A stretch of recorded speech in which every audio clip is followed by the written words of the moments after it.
needs permission to visit anywhere. He cannot come to Edo without telling me, because his security will never be guaranteed. Whatever happens to him when he's in Edo State, he will take it. This is a man who cannot even read figures. So, do you remember when he was brought into those House of Assembly? Do you remember? Yes, he couldn't read out the figures. 605 billion, 76 million,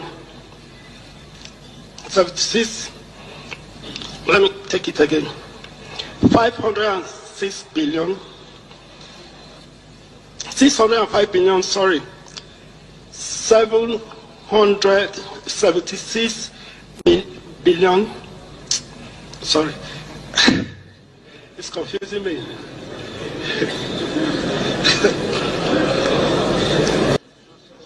And he's attacking P2B. If he and P2B are brought together to do arguments, can he win P2B in arguments? As a lawyer, what do you think about his statement, the governor's statement? Yeah, the statement by the governor of Edo State, Monday Okpebolo. Some people even call him Saturday. I don't know whether that is his name or whether it is actually a guy name. It is actually an unfortunate situation. It's an unfortunate statement. You see, it appears that there's a conspiracy by the political class to ensure that Nigerians don't ever get good governance. It appears so. Everybody is seeing that P2B appears to be the hope of Nigeria. People see his transparency, people see his intellectual prowess, people see his honesty, people see his good plans about how to fix Nigeria. But the political class, they are totally determined that anything good that will come to Nigeria will not come. They want to continue their evil machination against Nigeria. Now look at P2B. Look at what the man said. The man said that P2B claims to be a poor man. That P2B claims that he doesn't have shishi.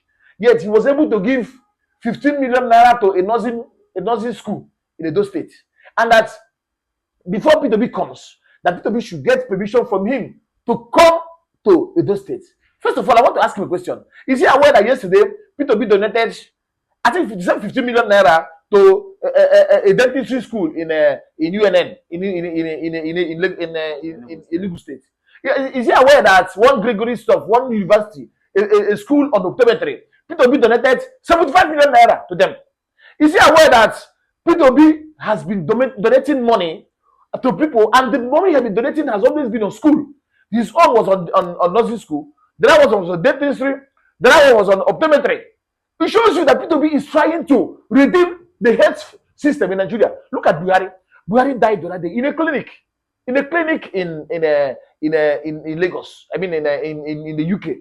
Now, this same Buhari has been appropriating billions of naira in Aso Rock Clinic. A time came some years ago when the daughter of the same Buhari said that if you go to Aso Rock Clinic, you will not even see a strange. I don't know whether you heard that news. That you don't even see a strange. Yet, billions of naira are being appropriated for fixing of. So, are you saying that P2B does not need permission from the Edo State governor to visit Edo State? Nobody needs permission to visit anywhere.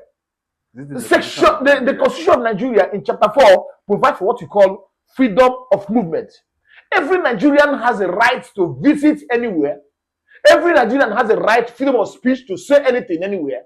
Every Nigerian has any right to hold any opinion. That is freedom of thought and religion. Those are the three basic freedoms. P2B has a right to go anywhere, give his money to who he wants, run it the way he wants, provided he is not causing trouble. And let me tell you, the law talks about conduct likely to cause a breach of public peace. For that thing to be an offense, it must be done in a public place, and it must be conduct that will likely cause a breach of peace. Giving people money to enhance their educational facility. How is it a crime? That man just showed, like, this is a man who cannot even read figures. So, do you remember when he was brought into those House of Assembly? Do you remember? Yes, he couldn't read out the figures, and he's there attacking P2B. If he and P2B are brought together to do arguments, can he win P2B in arguments? Okay, okay. But apart from that, the governor's statement, was it a security concern or a political threat? It's a political threat. Now, which security? Which security? P2B is a man of peace. P2B, look at P2B. Look at, despite everything Nnamdi Kanu said about P2B, P2B said that he didn't find offense in anything Nnamdi Kanu said about him. Nnamdi Kanu accused P2B of killing people, if you remember. Now the guy who said that Peter Obi, when he was governor, that he kills people and he threw their corpse into a water. Maybe you saw the news. That he put them into one river. Peter Obi said that those things are just made by a tribe, which are things that he was just saying. He was just telling me that the only thing about Kalu was that he was given to strong language. So what I'm saying is that Peter Obi is a man who forgives. And he is not a troublemaker. So on what ground will somebody stop him from coming to? Is it not something that the governor of Benue State did? Within a few minutes, people were overrun by Fulani herdsmen. All of them, all the APC states, they don't want I think the governor of Benue State said something similar that PWB shouldn't visit. Yes, he says that's Reverend Father Highset. Okay, let me ask you, if supposing if Buhari was alive, or possibly, let's talk about Jonathan, Goodluck Jonathan. Does Goodluck Jonathan or Tinubu, the president of Nigeria, can they visit the state without even inform the existing governor? Is it possible? Now, this is can they pay? Because can they visit anybody in those states without informing the governor? One, the president of Nigeria occupies a very big position. Before the president of the country comes to a place, there must be some provisions that are made for security. DSS will be there, policemen will be there, everything will be there. Peter Obi is not holding any position in Nigeria. Okay. Peter Obi is just like an ordinary private citizen. You don't expect Peter Obi before he comes that he should notify the governor. But if Tinubu is coming, he should notify the governor. But if Obasanjo is coming, Obasanjo does not need to notify anybody. But if Obasanjo is visiting Alex Oti, Obasanjo out of course he will tell Alex Oti, I'm coming to visit you. But if Obasanjo decides to visit Aba to come on a private wedding, maybe his brother or his sister is doing a wedding in Aba and he's coming, he doesn't need to visit, he doesn't need to inform anybody he's coming. He's a private person. I hope you know what I'm saying. Okay. Yes. So do you think that the warning, do you think that this warning shows the fear of Peter Obi's influence? It is now. All the politicians in Nigeria are afraid of Peter Obi. They are afraid of what Peter Obi will do because Peter Obi symbolizes the hope in Nigeria. I'm telling you, not only Igbo. I have been to the north, I've been to the west. All those places, people look at Peter Obi as the voice of reason. So they don't want him to become the president so that he will start removing the feeding bottle from their mouth. That's just what's going on. Nobody wants him. All these political office holders who have been stealing the country dry, they don't want Peter Obi to come in because they know that if Peter Obi comes, Peter Obi is going to block all those ways people steal money in Nigeria. So I want to ask you, many people may also want to know, do you think that 15 million naira Peter Obi gave, do you think it was real or just a political strategy? He said it was real now. He was giving them chicks now. No, was it a political strategy to get people's mind? Well, Peter Obi has right to give his money the way he wants. Because he has been giving money every time. Everywhere he keeps giving money. Even to the northerners and to Esther, even everywhere, even digging boreholes.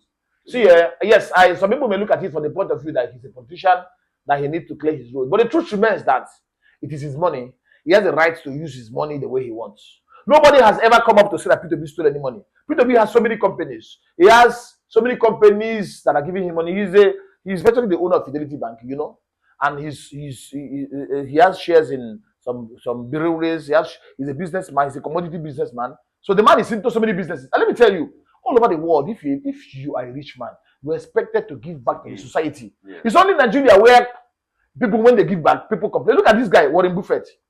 Warren Buffett has given almost everything he has out. Right now, he's no longer as rich as he used to be. Warren Buffett used to be one of the richest men. Look at Bill Gates. Bill Gates used to be one of the richest men in the whole world. Isn't it also? But Bill Gates has given out almost everything he had to charity.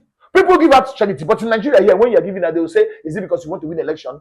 Well, if you want to win the election, is it anybody's business? It is his right to give his money the way he wants. I want to ask you, is Edo State really actually open for all Nigerians, or will this turn to a political territory?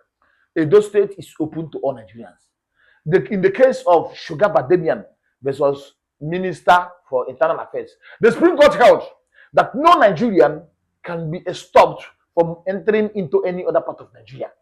Okay. We are all free. The only thing is that some places like Government House, there are some restrictions there because of the security situation there. But if it is not that kind of place, you have a right to go wherever you want to go. Provided if you go, you can be charged for trespass, assuming it's private property. It's in my house. You don't have the right to just break into my house without my consent. If you do that, I'll be charging you for criminal trespass or for civil trespass. But in the absence of that, I have a right to go anywhere I want to go in Nigeria. I have a right to move around. Peter Obi, just like every other Nigerian, has a right to go wherever he wants to go. So if you have to advise Peter Gregory Obi, You know, today is his birthday. If you are to advise him regarding to the statement of Edo State Governor, what will your advice I will advise him totally to ignore that man. Ignore the governor. The governor does not have the power to stop P2P from entering Edo State. The governor does not have the power to stop P2P from giving his money to whoever P2P wants to give the money to.